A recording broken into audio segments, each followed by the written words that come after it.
Satuan Reserse Narkoba mengamankan puluhan ribu pil Yarindo dari seorang bandar asal Kecamatan Bangunrejo, Kabupaten Lampung Tengah.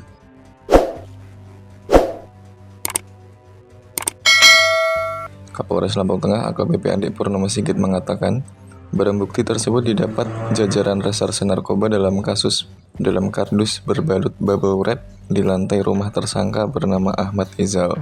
Kapolres mengatakan, dari pengakuan tersangka, sasaran utama peredaran pil Yarindo tersebut adalah anak sekolah atau pelajar di Kabupaten Lampung Tengah.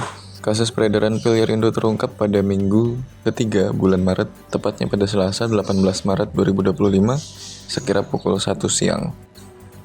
Pelaku yang kita amankan inisial AIF bin D. Ini juga merupakan TO.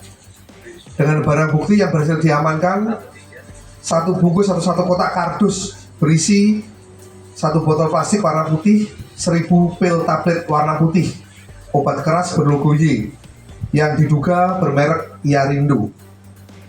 Kemudian satu bungkus kotak kardus berisi 20 botol plastik warna putih berisi 20.000 pil tablet warna putih, obat keras berlogo Y yang diduga merek Yarindo.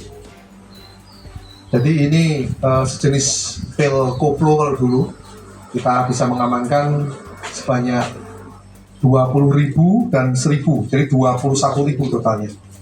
Sasarannya pelajar. Satunya berapa ini? 50.000 8 butir. Murah ya.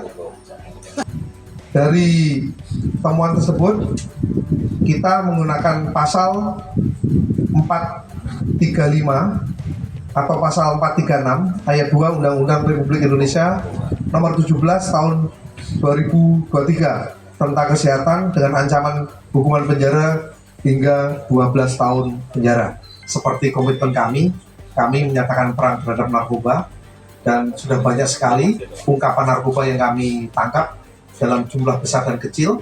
Nanti totalnya akan kami rilis akhir bulan. Jadi sudah banyak yang sudah kita kandangkan, baik itu BD maupun pengedar.